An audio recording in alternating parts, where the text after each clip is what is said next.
feeling very well, so, and I've been in bed for a long period of time.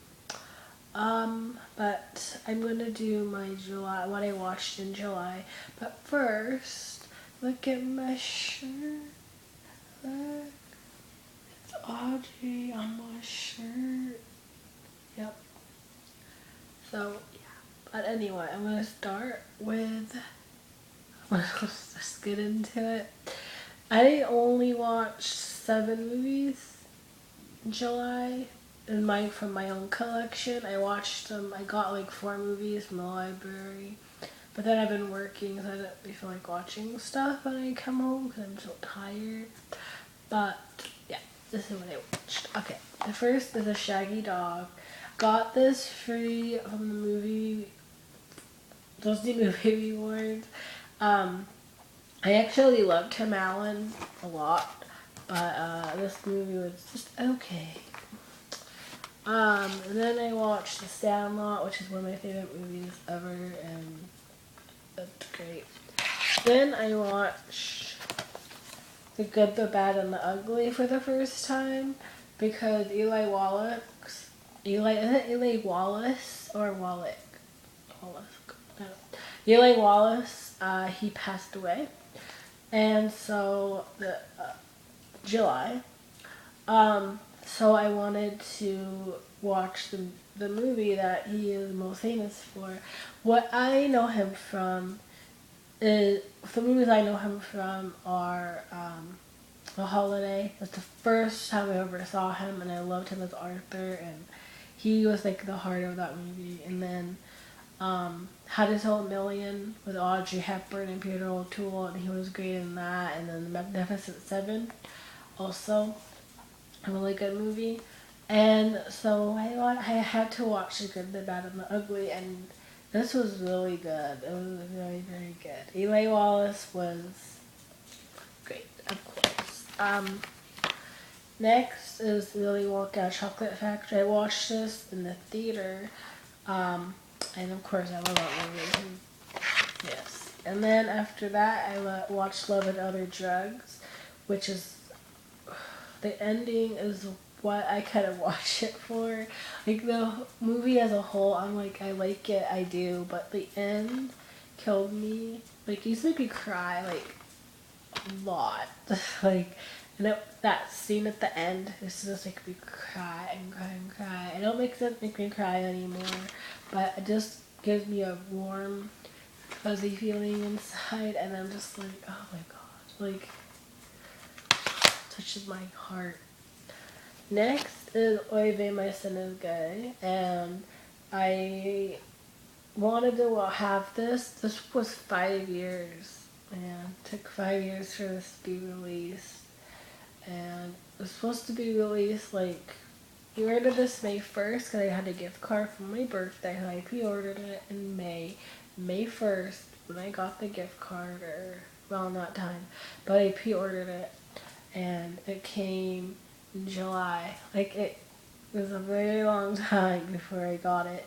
And honestly, it was okay. I mean, the beginning I feel like was good, but then I kind of felt rushed after a little while. Like, they put too much in it. And I feel like they're trying to be like political and like, I don't know. It was weird. But I love Jay Rodriguez. That's not him. Him. Oh, baby. He's one of my favorite people of all time. So I had to get it and support the movie, and I'm probably gonna be watching it over and over again, even though it wasn't the greatest, just because Jay's in it and I adore him.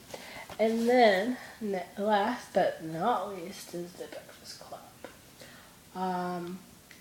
Yes, I don't think I have to say much about this. I love this movie. Breakfast Club is one movie that I don't really watch that often, but when I watch it, I'm just like, this is such a good movie, I need to watch it more. And then I kind of don't, and I just randomly decide to watch it again, and it's like, that movie is so good. like, there's so many great moments in it. There's so many classic moments in this film. Like, there's a lot, and it's only one movie, and there's like a ton of classic moments in it. Like, there's so many.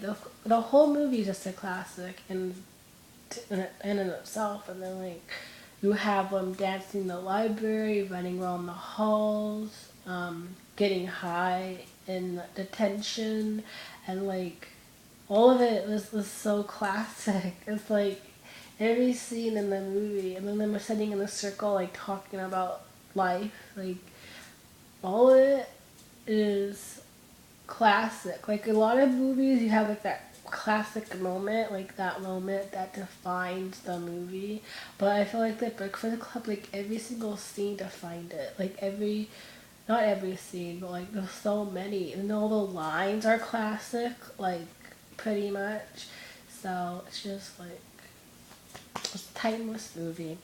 Um, like I said before, Judd Nelson pretty much like came up with his own lines in this movie.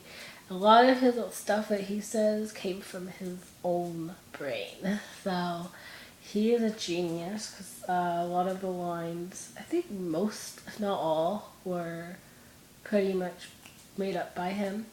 And then the scene where they're sitting in the circle is talking about stuff that was also um, unscripted. So, yeah. And I like that scene because it's so good. So, y'all. Um, and I love Emilio Estevez so much. He's like one of my favorite people because The Outsiders is my favorite movie of all time. So, I love Emilio so much because of that movie because he's just great.